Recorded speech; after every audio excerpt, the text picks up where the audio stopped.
Waalaikumsalam, Datuk. Assalamualaikum. Waalaikumsalam.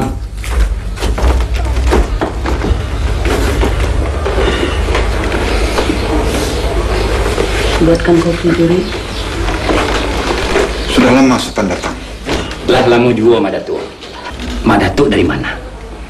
Dari pasar. Ada pertemuan tadi dengan Tuan Komando. Oh. Makanya kami lihat banyak penghulu yang pergi ke pasar. Datuk, kami datang kemari karena ada hajat. Tadi kami sudah bicara dengan Ente, tapi kami belum berhasil membuat suatu keputusan. Karena kebetulan Datuk datang kemari, tentu Datuk bisa menyelesaikan. Baiklah Sultan.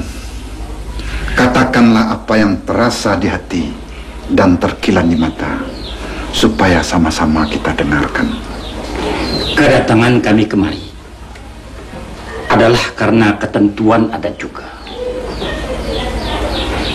Karena mamak kami, ayah Simidun, sudah meninggal. Kami sebagai kemanakan beliau datang kemari menuntut hak harta pusaka peninggalan mamak kami itu.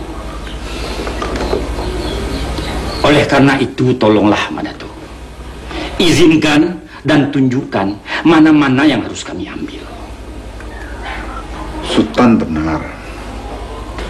Sultan datang telah menurut ketentuan adat kita. Harta pusaka mama ia turun ke kemenakan. Tapi Sultan datang kemari, adakah seizin Datuk Rajo Bandaro? Betul, Datuk. Kami sudah meminta izin kepada beliau. Sebab kalau tidak seizin beliau, mana kami berani datang kemari. Beliau juga sudah menerangkan mana-mana harta pusaka mama kami. Oleh karena itu, Datuk, izinkanlah kami mengambil harta pusaka itu. Hak milik Sultan tidak akan lari kemana-mana.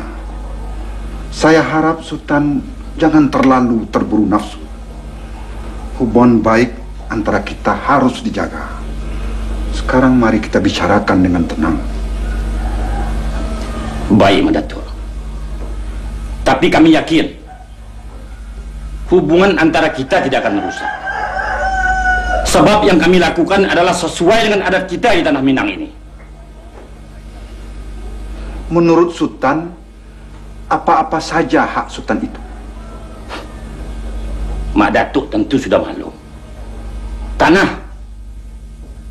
sawah, ladang, serta tanah perumahan ini. Setahu saya, tanah milik Bapak Simidun itu adalah hasil pencaharian mereka berdua suami istri. Kata Sultan, tanah perumahan itu mau Sultan ambil. Mau dikemanakan rumahnya? Apa Sultan mau menyuruh mengangkat? Terserah kepada Datuk. Tapi buat kami, hak kami tentu akan kami ambil. Datuk mengatakan tanah itu hasil pencarian mereka berdua. Itu menurut Datuk. Menurut kami tidak. Buat kami cukup alasan bahwa tanah itu adalah milik kami.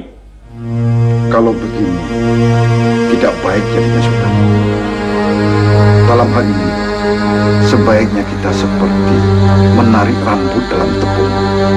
Rambut jangan putus, tepung jangan terserah.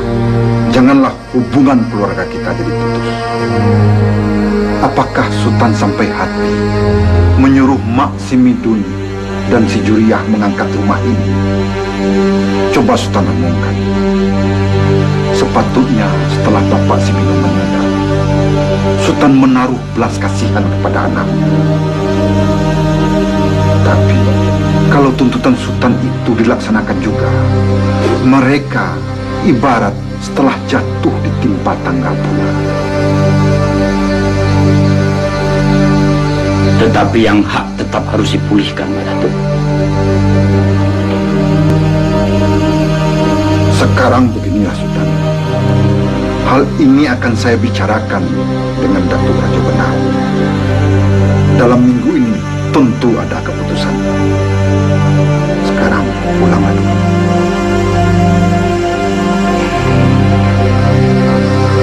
Baik, Datuk. Kami permisi. Permisi ya, Dek.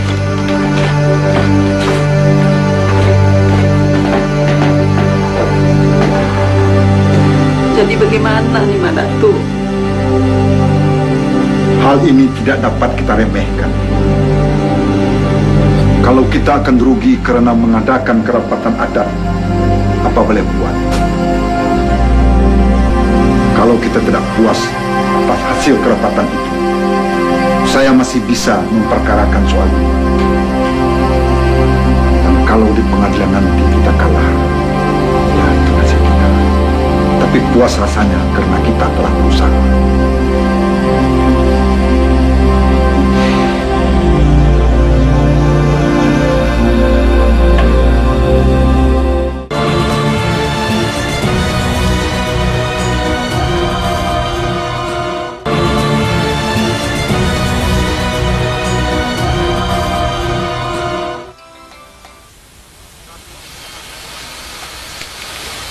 Datuk Paduka Raja, kami semua telah hadir di sini. Ketengahkanlah apa yang terasa di hati dan terkilam di mata. Mengapa Datuk menghendaki sidang ini? Supaya kami dapat mempertimbangkan.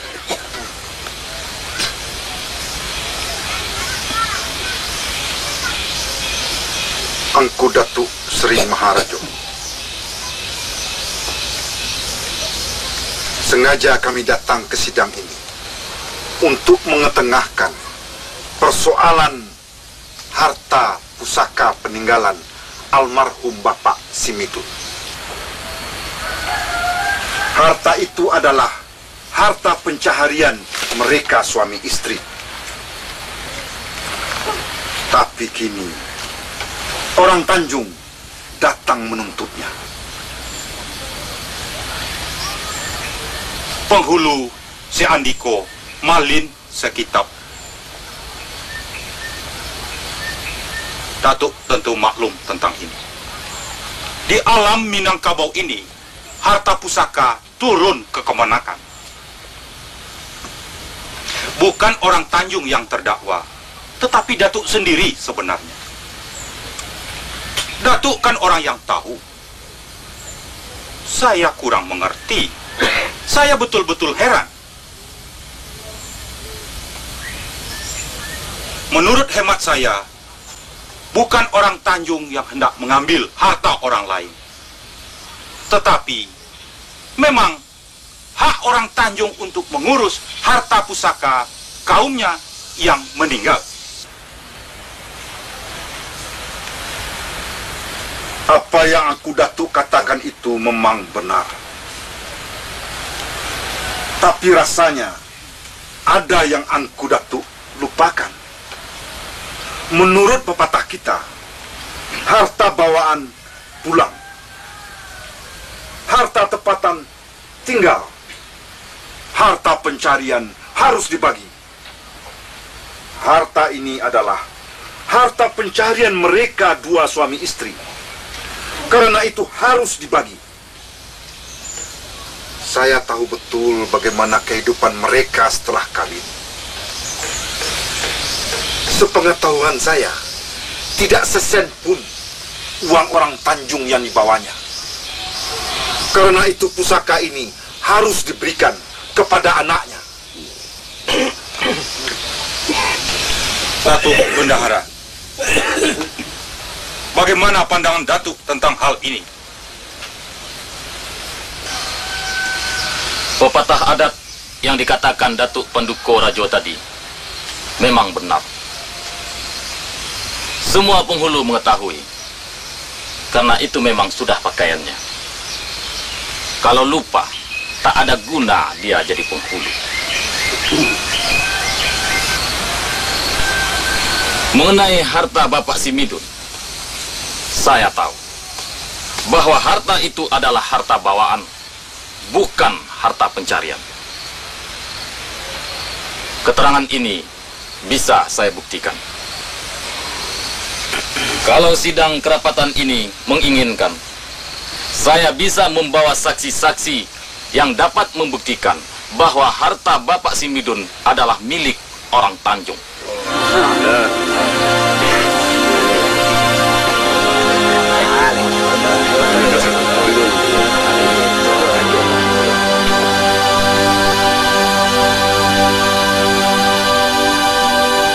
Saya curiga kepada keputusan rapat tadi. Kelihatannya seperti ada udang di balik batu.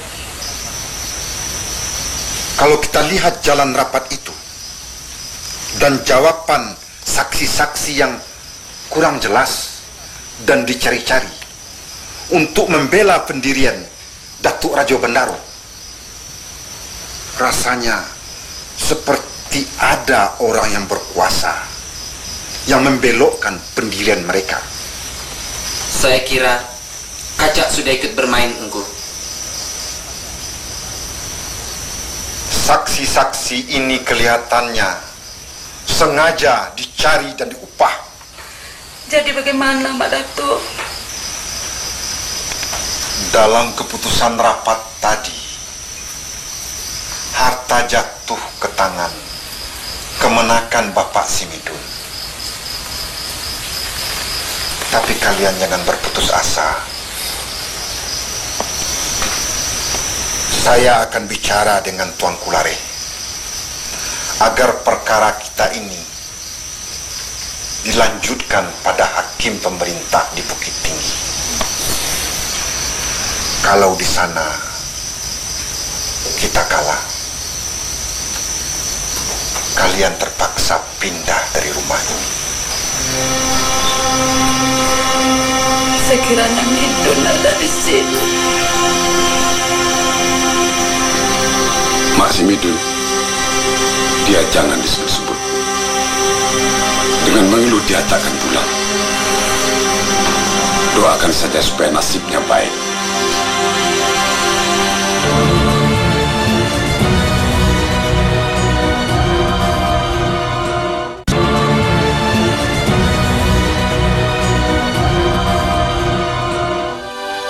Saya curiga kepada keputusan rapat tadi.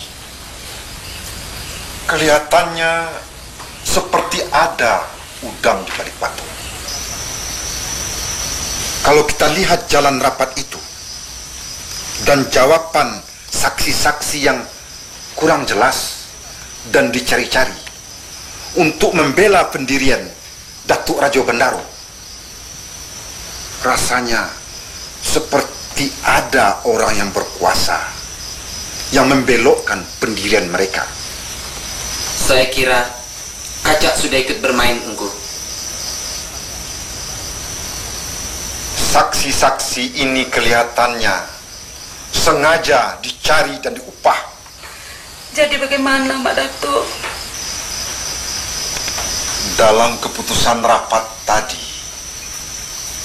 harta jatuh ke tangan kemenakan Bapak Simidun.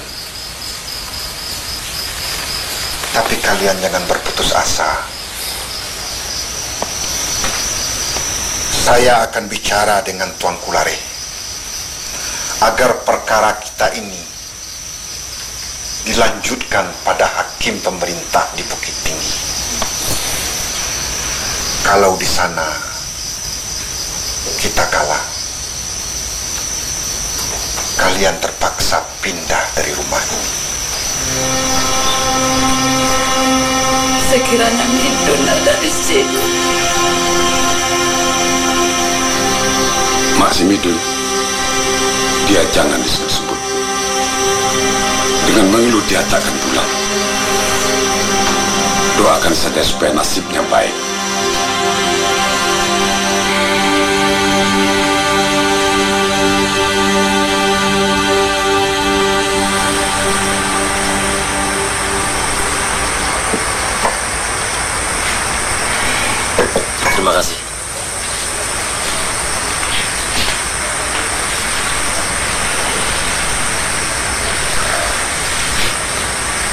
Bagaimana, Dun? Baik, Tuan. Apa ada yang bisa saya bantu? Kali ini tidak. Saya datang untuk mengembalikan uang yang saya pinjam. Silakan minum.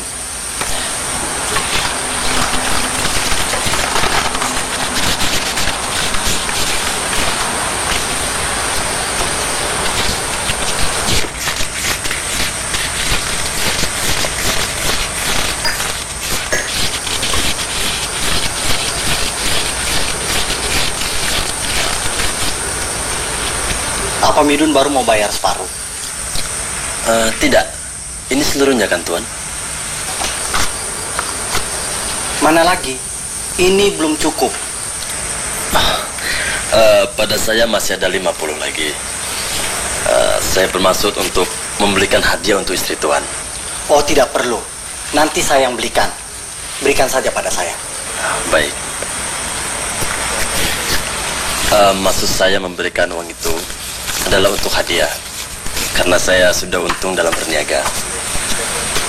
Tapi kalau Tuan mengambil uang itu, artinya Tuan sudah menerima itu sebagai bunga, bukan? Apakah tidak dilarang dalam agama? Bunga? Bunga apa? Ini bukan bunga. Uang 250 ini belum cukup. Midun harus bayar sebanyak yang tercantum dalam surat hutang, 500 rupiah. Lupa. Tunggu saya kesini.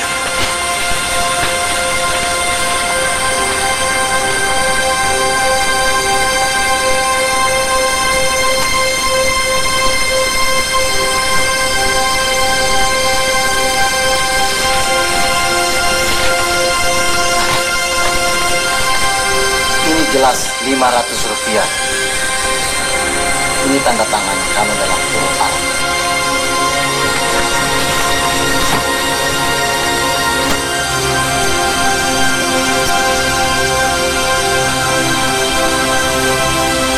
Kenapa jadi 500? Saya tidak pernah berutang sampai 500 pada Tuan. Midun tidak bisa mungkir. Ini satu tanda bukti. Ini.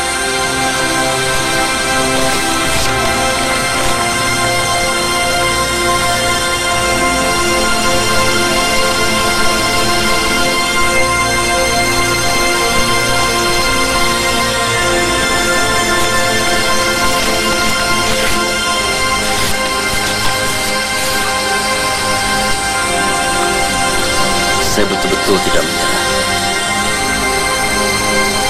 Selama ini saya hormat pada Tuan. Tuan begitu baik, sehingga saya percaya saja pada Tuan. Ternyata saya salah kira. Rupanya Tuan seorang penipu, sama dengan lintah darat yang dikutuk oleh Tuhan. Tuan sudah menjerat saya. Jadi Tuan ingin meminta 250 rupiah dari saya sebagai bunga. Tuan kan tahu, di dalam agama dilarang memungut bunga. Itu namanya makan riba, Tuan. Diam! Kamu tidak pantas berkata begitu pada saya. Karena saya baik, kamu jadi kurang ajar. Jadi begini cara kamu membalas budi baik saya. Begini. Kamu bisa saya perkarakan, supaya kamu bisa lihat saya betul-betul orang baik. Macam Tuan orang baik, cuma orang gila yang akan mengatakan begitu. Jadi Tuan mau memperkarakan saya. Sampai ke langit Tuan mengadu, saya tidak takut. Karena saya berdiri di atas kebenaran. Jadi kemana saja Tuan membawa, silakan. Saya tidak gentar.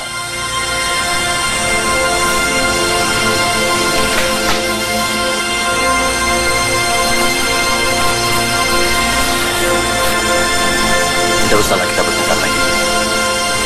Adukan saja. Assalamualaikum.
Midun, ada persoalan rupanya? Soalnya kan, kalau kau mau, kau boleh ambil alih seluruh dengan saya. Ya, kau bayar saja harga pokoknya.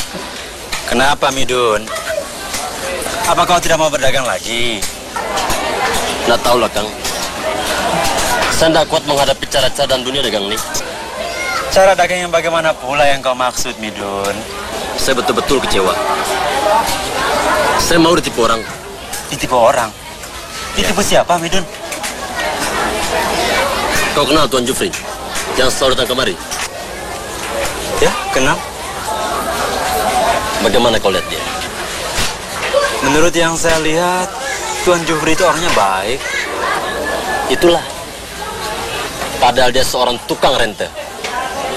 Kau tahu, pada waktu itu saya berutang sebanyak 250 rupiah padanya.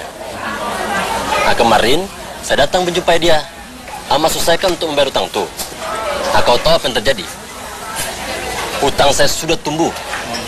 Dia minta 500 rupiah padaku. Itu kan bunga. Tapi tidak mau dia mengakui.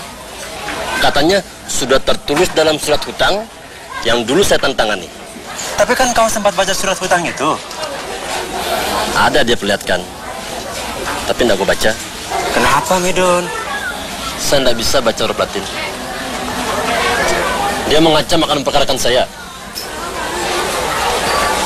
Kalau dia tahu kau tidak bisa baca huruf Latin? Tahu. Kalau begitu, Midun, kau sudah ditipu dengan cara yang pintar sekali. Sudahlah, bayar sajalah hutang itu. Iya? Tapi saya cuma mau bayar 250 rupiah saja. Lalu sisanya bagaimana? Nggak mau saya bayar. Dia boleh mengadu.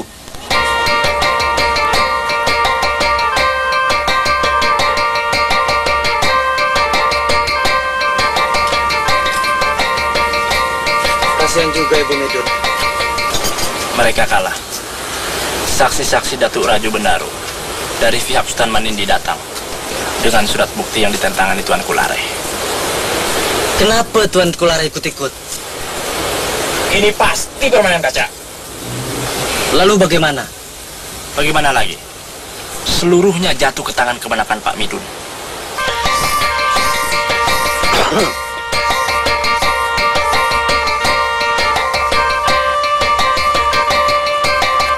Assalamualaikum. Waalaikumsalam.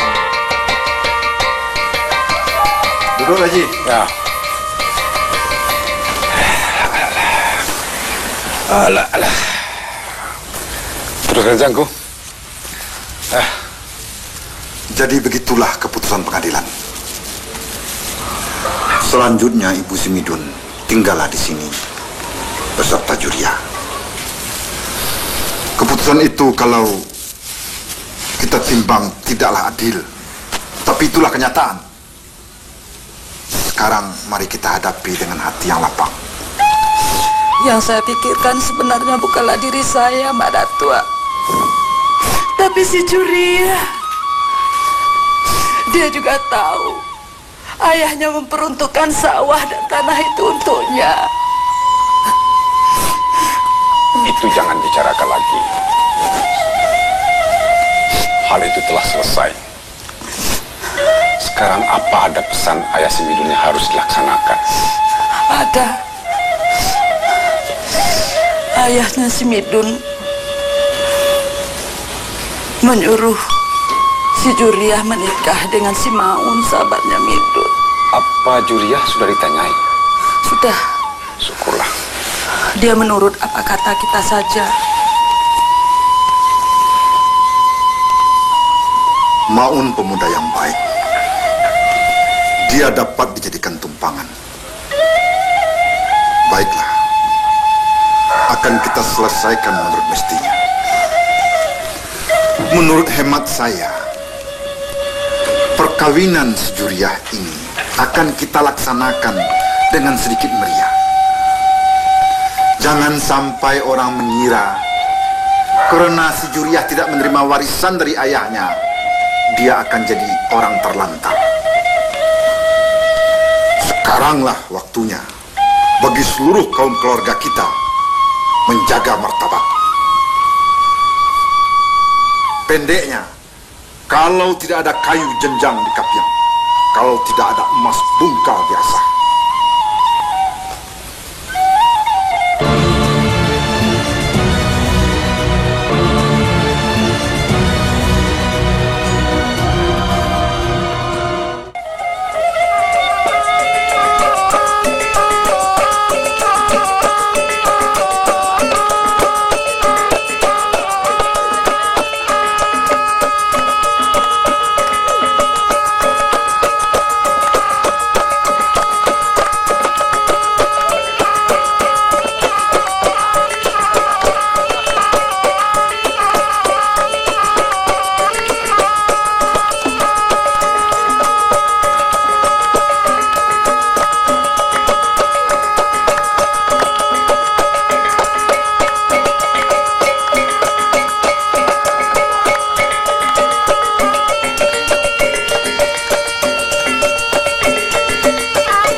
Cubada di tengah halaman, dijuluk joampu kaki, usah lamo tagak di laman, itu cibuak basuhlah kaki, parenai naik ke ateh rumah.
Kamu lihat, saya tidak main-main. Saya bisa tahan kamu dalam penjara sampai kapanpun.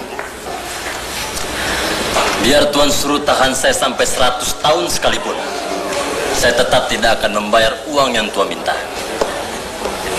Don, Randrat sudah memutuskan kau harus membayar 500 rupiah ditambah ongkos perkara 35 rupiah. Saya tahu, tapi lebih baik saya di sini daripada membiarkan diri saya ini Tuan tipu. Don, saya orang yang suka damai. Saya tidak suka bertengkar. Kalau kau tidak mau membayar uang itu, baik, kita cari penyelesaian yang lain. Kau bisa bebas, bisa dagang. Bahkan kalau perlu, saya masih mau meminjamkan tambahan modal. Saya cuma perlu bantuanmu sedikit saja, Don. Apa? Bantu usahakan saya agar bisa jadi dengan Halimah. Tuan bilang apa? Kau usahakan untuk meyakinkan Halimah agar dia mau menikah dengan saya. Tuan Jufri, saya ini bukan pedagang perempuan. Saya minta Tuan segera keluar sebelum saya panggil tukang kunci untuk mengusir Tuan. Memang saya sudah kira sebelumnya kau tidak membalas guna. Tunggu balasan saya.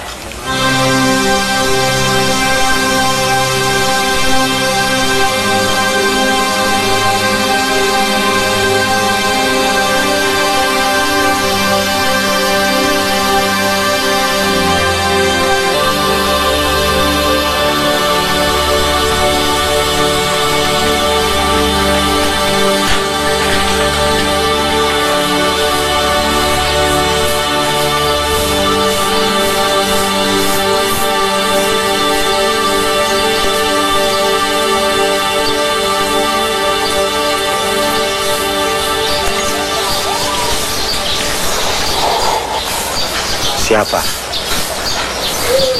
Orang yang memasukkan saya kemari, Tuan Jufri.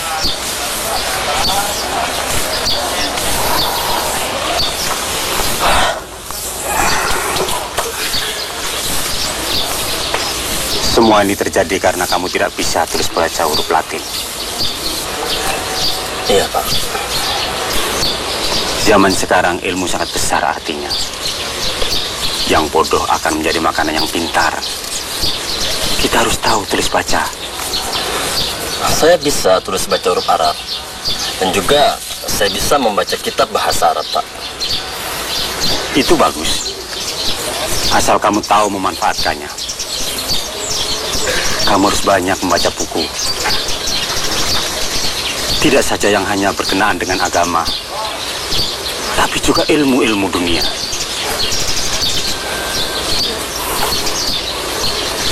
Kalau mengenai huruf Latin dan sedikit mengenai hukum, saya bisa ajarkan. Asal kau mau. Mau, Pak.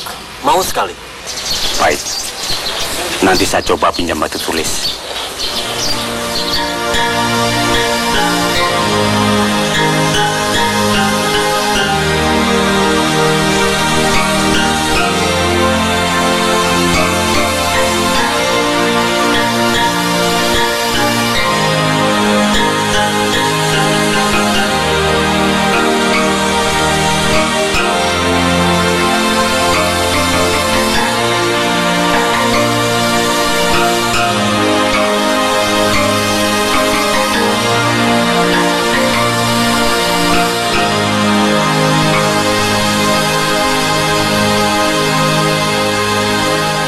Jadi kalau Tuan Suminta setuju, Midun akan saya keluarkan.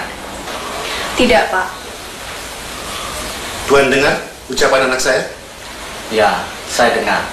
Tapi, Neng, kalau Neng bersuamikan saya akan berikan apa saja yang Neng inginkan. Neng ingin rumah, saya akan bikinkan rumah. Atau Neng ingin kereta, saya akan berikan kereta. Apa saja yang Neng inginkan, pasti saya kabulkan. Terima kasih. Saya tidak bersedia. Baik. Selama Midun belum bayar hutangnya pada saya, dia akan tetap saya tahan dalam penjara. Dan Neng boleh menunggu laki-laki yang Neng rindukan itu sampai tumbuh uban di kepala. Diam! Saya tidak suka mendengar Tuan bicara begitu di rumah saya. Pergi! Baik, saya akan pergi dan saya tidak akan marah. Cuma ada satu hal yang harus Bapak ingat. Tawaran saya tetap berlaku. Keluar!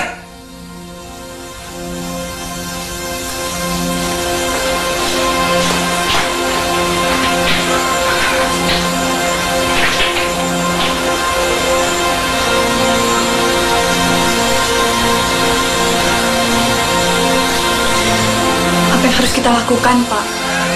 Kita bujuk Midun supaya membayar. Kalau uangnya kurang, Halimah masih punya kalung. Kita bisa jual.